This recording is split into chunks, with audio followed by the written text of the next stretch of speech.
life engineering, processes that combine science, wisdom, and spirituality to build a life of alignment. Joining Dr. Pat is your host, Gabriela Embon, bringing you bi-weekly wisdom nuggets, your step-by-step guidance to build a life of no regrets. Stay tuned as they uncover powerful processes for you to realize your true potential. Are you ready for some magic wisdom? Life engineering starts now. Hey, everybody, welcome. What a great show. Look, if you have not connected with Gabriela, please go do that. Coachingacademy.net. Go ahead and do that. It's a website. You can also go on Facebook, Coaching Academy, MyNet, Academy. Yes, that's it. Academy, Coaching Academy Net. And there's so many other places. But the reason we want to tell you this up front is because this show is a must. This is the thing that separates success from failure. It's also the thing that enables people to stretch beyond their wildest version of their limited selves. Today is self-coaching, 8 strategies to win. Win. Do I say the word? The fear. The fear.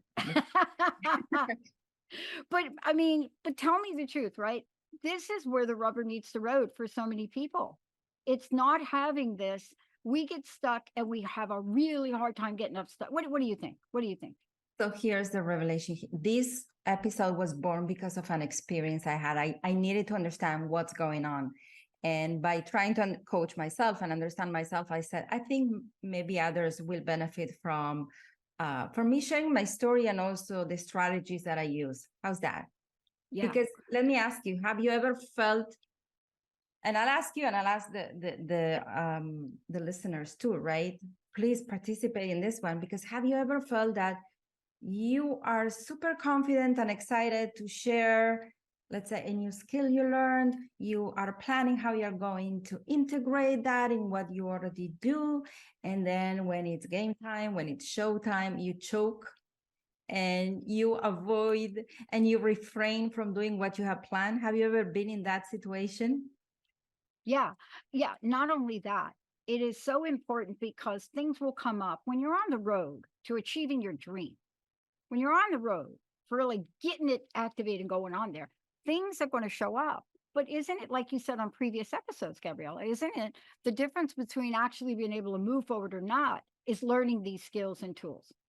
Exactly. And along the path, we tend to encounter avoidance. I think avoidance is what we do as people in general. Every time that something is difficult or challenging, we tend to avoid, and it's our fear that, make us really avoid trying to protect us.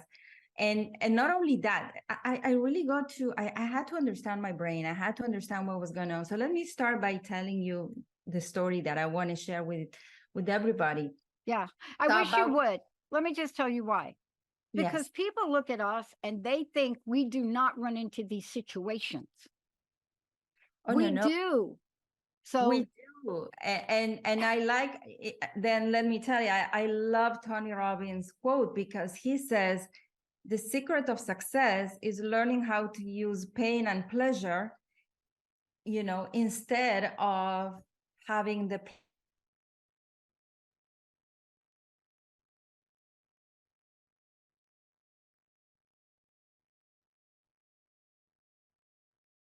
them that we want to talk about. Does it make sense? Because we all encounter them. yeah. One of the things that I know is that when you're talking about Tony Robbins and you're talking about, taking a look at life and you're talking about stepping forward, I know I'm here because I stand on the shoulders of people that have come before, that have been willing to help me, and that I've been willing to take help from. And that's what you're doing in the world. You are that person for so many. Especially when we're talking about the Coaching Academy, we're talking about how you're setting people up for success and how you're transferring knowledge and tools. But there are still some things in life that we're going to talk about today that you just don't realize. And you and I are not exempt. So let's take a look at these. Oh, no, we are not immune. We're not exempt. As I tell people, you are not an exception. And we are not an exception either. So I'll tell you a story about, at this point, we're looking about a month ago or 3 weeks ago. I took a weekend class, a laughter yoga certification, just for fun.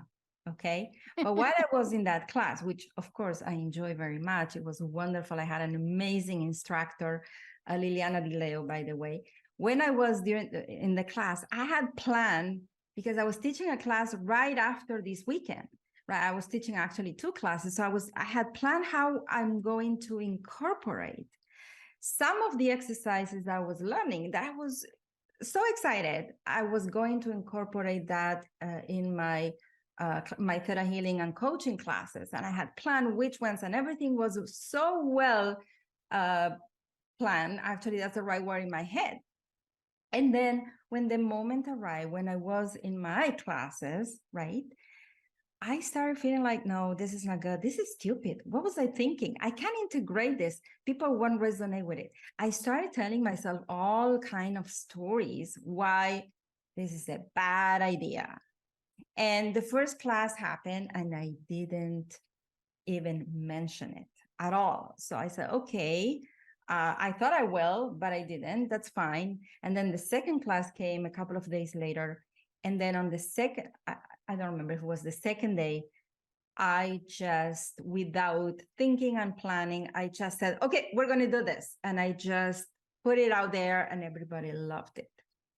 So I'm sure that our listeners are going to resonate, and I'm sure you can resonate. And I can look at past examples where I was sure and confident about moving forward with anything. And then when it's showtime, I choke and I panic. And I needed to understand this further because also you need to, I've seen this happening to our coaches too. They design their program, they feel great, they set a date to launch. And then all of a sudden, what I see is that, oops, they're on vacation. Or, oh, the children needed something. Oh, I needed to babysit my grandchildren. So all of a sudden, life gets in the way and people go into avoidance. So I needed to understand for myself and also for our community what prevents us from taking responsibility for our dreams. Because we all have beautiful dreams. And then when it comes to showtime, real time, right? Oh boy, all of a sudden our dreams are not so important anymore. And we demote, we demote our dreams from, oh, maybe if it works, I'll see when I'm ready. That's a good one, when I'm ready. So I really needed to understand that. Does it make sense? It does make sense. And, let's talk about this too, because I pull angel cards every day. Today, the card I pulled was responsibility because I had 2 really important things to do. I had to file an amendment to change the name of my newly formed nonprofit.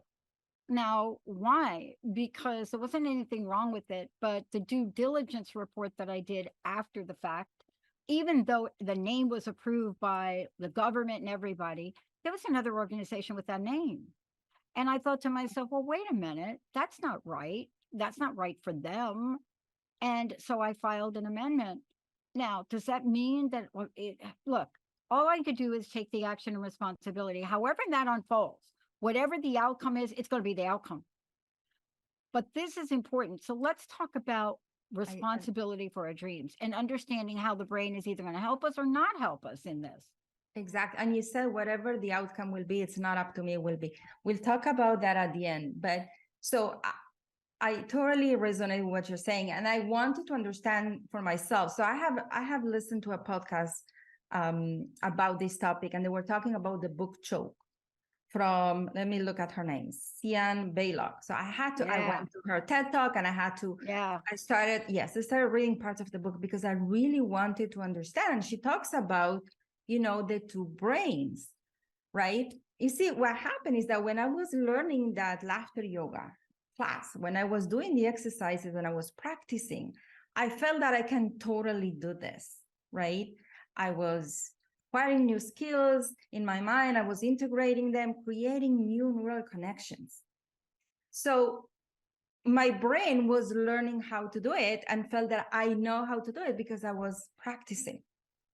But then a few days later, when it was time to implement, it turns out I have actually left my doing brain that felt that I can do this.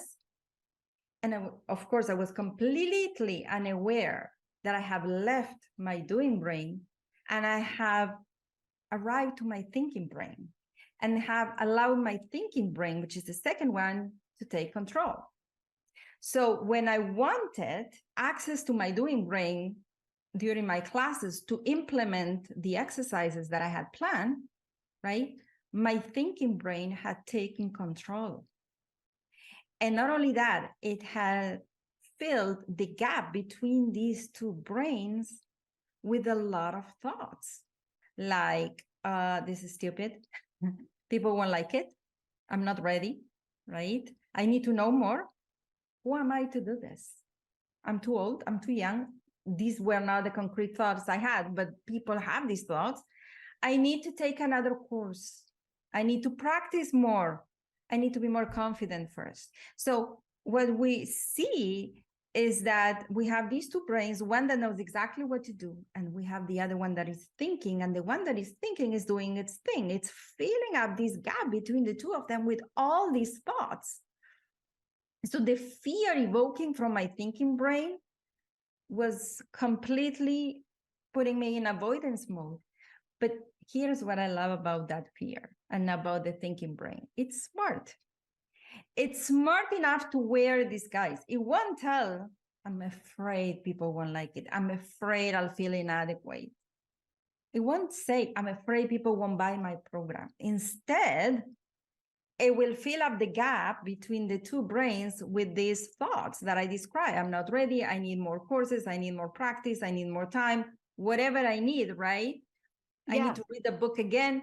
So it won't be honest and say, hey, you have a fear of feeling inadequate, which is totally fine, normal, right? Instead, it will give you a lot of excuses why not to do that. Yeah.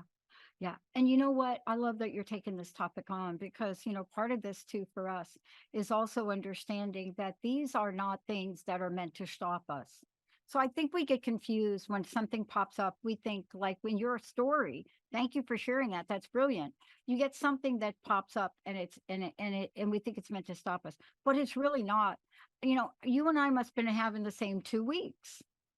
And what I realized, there was something that I asked for in what we're doing and how we want to do it to expand this level of positive media. And I remember we were sitting down and we asked for some things very specific. Now, what I've learned from that is you could add to your ask a little comment on how you want that to happen with ease, with grace, without disruption. But in our case, we wanted to do it quickly. So when things show up that are, today, my desktop is crashing, blue screen every 5 minutes. But thanks to Jessica, it didn't stop me. It just causes me to be a little delayed. But I want you to talk about how this brain gets us through the night, but then also gets us through the the fright, right? First of all, you mentioned Jessica. She's amazing. Jessica, if you're Right. listening, please, you're wonderful. Kept crushing it. Yes. So here's the thing. The thinking brain sits here in the neocortex, in the frontal lobe. And that's the part that truly doesn't allow us for courage, right? And courage is the moment when you choose to act despite the fear, when you are able to shut down that part, go to the doing brain, which is in the back of your mind, and just do it. You are able to disconnect the thinking brain for a moment and allow the doing brain to do what it knows how to do. But here's the thing, okay? The more we wait from the moment of the decision to act to the moment of the action, the more we wait, the bigger the gap between these two brains, right? So the bigger the, I don't want to say avoidance, but your brain will fill up that gap with thoughts that will of avoidance, with excuses why to avoid, right? So the trick here is to implement right after you learn something. And if you go into any learning course on how to learn, you know, they tell you learn a little bit and implement, learn a little bit and implement. You want to shorten that gap between your thinking and your doing brain. But let's discuss concrete strategies on how to win the fear. I'm going to share 8 very concrete strategies, and I invite our audiences to be mindful which one resonates with them. It's not about implementing all of them, but I'm sure one at least will resonate with every person. Sounds good? Okay, so the first strategy is to become aware of the 2 brains and their voices, right? To not allow those voices to run your life, but to really become aware of them. Oh, pay attention. This is my thinking brain. This is my doing brain. It's really interesting what you're telling me, thinking brain. You're telling me I need to learn more. I need to practice more, right? You are telling me I'm not ready. I wonder where that story is coming from. What's behind? What's the fear behind that? So the awareness is always the first step. The second strategy is to not wait, to put the deadline and just do it. That's why some people were better under pressure, right? Or that's why we leave difficult tasks to the last minute, because then when we have no choice, we know how to shut down the thinking brain and just do it. But we usually do that when we have no choice. So if that works for you, right, then definitely put a deadline and do it.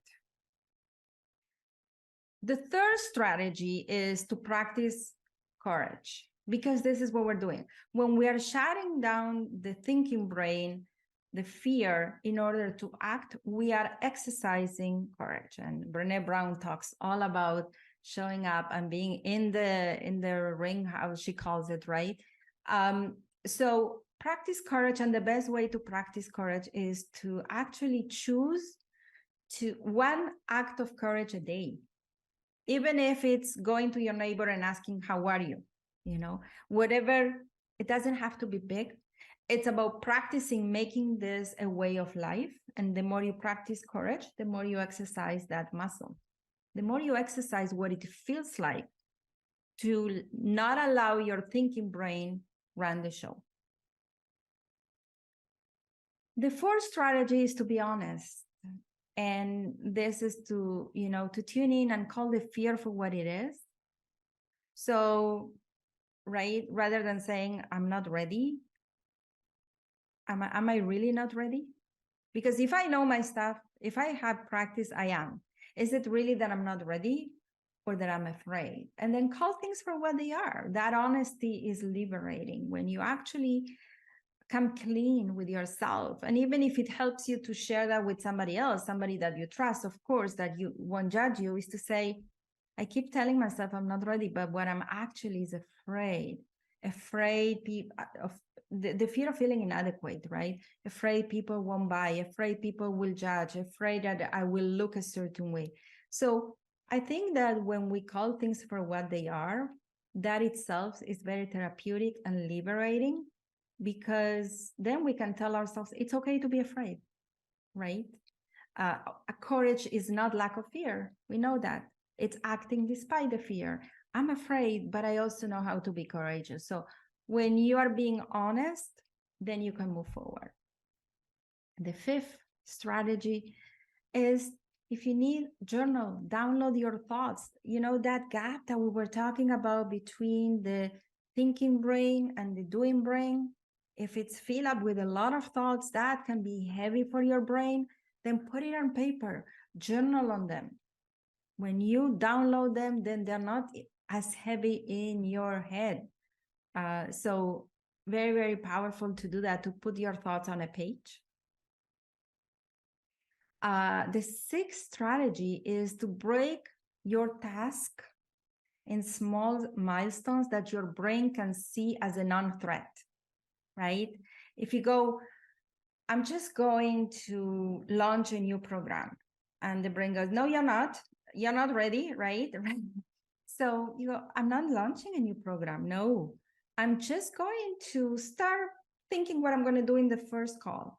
And then I'm going to think what I'm going to do on the second call. So one step at a time that the brain can see as a non-threat. We tend to see small acts of courage as a non-threat rather than we tend to look at the end result. Don't look at the end result. You don't know what it is anyway, right? It's not up to us. Prioritize the path. So what's the first step in the path, in the next step? And when you do that, your brain will be much more comfortable and feel safe. You're kind of tricking your brain, but it will feel safe, which leads me to the next strategy. They're kind of connected, is you want to speak to your brain as a small child. Okay. So you might say, no, I'm not launching a new program. I'm just writing down, the outline of it. I'm not doing these laughter yoga exercises in my class. I'm just sharing with the students what I learned. Or I'm just sharing that I took a class, right? Or I'm just telling people about this program. I'm not launching it yet. So it's so nice. You kind of act like you don't mean it, right? No, I'm not doing that. I'm just doing one thing, right? It's like when you tell a small child, no, we're not doing this. We're just eating one bite. But the next thing you know, without too much attention, you actually did all the preparation work in order to launch your program. So now you're like, oh, it's not a big deal, right? The next thing you know, all your requirements were taken care. Now you can launch the program. They're doing that because you've done all the other steps without meaning to, right? Well, I might as well launch the program since I already created the last app. I created the program not to launch it. I didn't mean to, but if it's ready, why not? So I like that one because it tricks the brain, but it works so well. I've used that strategy so many times. And the final strategy is to become aware of the two prices: the price of regret and the price of courage, the daring, right? Everything has a price. Not daring has a price, which is the price of regret, which is the price of not moving forward, which is the price of staying where you are. But you want to go deeper into what will happen if I stay where I am? What kind of feelings? How is that going to impact my life? Physically, emotionally, mentally, my environment, my family. And then you also have the price of taking responsibility for your dreams, the price of courage, like maybe working when everybody goes to a party, maybe being judged or feeling inadequate or feeling uncomfortable the first time you do it, or having butterflies in your stomach. There is a price to pay to fulfill your dreams. Otherwise, everybody would be fulfilling their dreams. But when you put the two of them, you are in conscious choice. Which one am I not willing to pay, right? I always say, when the fear of staying stuck is bigger than the fear of daring, you will move forward. So you need to be fair, not just look at the price of daring and the risk of daring. Be fair with yourself and say, if I'm going to look at the risk of daring, I'm also going to look at the risk of not daring. Does it make sense? It does make sense. And I want to thank you for doing this show today, because there are so many people that are out there right now that are sitting on the fence. They're on the fence of their lives. They're not just on the fence, like we're not just talking about launching a program. There are people that are on the fence of their lives. And I hope they listen to this over and over and over again, because we all know what it's like to think we're not enough, to think that we can't do this. Thank you so much for this today. Please tell folks how they can find out more about you, but also your personal message. What do you want to leave us with today? This is a powerful message for us right now. So the invitation, first of all, is to listen to this and really write down the 8 strategies and take the one that resonates with you, right? But also to define success differently than what most people do and what the world teaches us to do. We define success as achieving results. And I invite you to define success as the simple act of daring, getting out there. The fact that you dare, you already succeeded. You're already a winner, right? And to do a pilot, right? Always do a pilot. That works with your brain. I'm just doing a pilot. I'm not doing a huge move here. So that's number one. In other words, to look at success as zero regret, right? For me, and that's very personal, no regret is the true meaning of success. And I want to leave you with a quote from a business coach, Carl Bryan. He says, when you become fearless, your life becomes limitless. And I love that quote. I love his quotes in general, but this one truly resonated with this episode because it's about not letting the fear control us, but as being aware of it and working with it. Does it make sense? It does. Gabriela, thank you for today. But please, again, what is the best way for people to follow you, to join your groups, and to work with you? How do we do that? The best way is to message me through coachingacademy.net or also on Facebook, Gabriela Embon Coaching Academy. And for those of you out there, if you missed any part of this, I'm going to tell you what you missed. Self-coaching, 8 strategies to win the fear. There's nothing more powerful than this. And once you go through this once, just the way Gabriela explained it today, once you follow this step by step, you will never, ever go back. You will have something brand new and you will become brand new. We'll see you next time. You have been listening to Life Engineering, processes that combine science, wisdom, and spirituality to create a life of alignment on TransformationTalkRadio.com. Join host Gabriela Embon and Dr. Pat every first and third Tuesday at 11 a.m. Pacific for bi-weekly wisdom nuggets on how to create your perfect synergy between your mind, body, and spirit in order to realize your true potential. For more information, visit Gabriela at coachingacademy.net.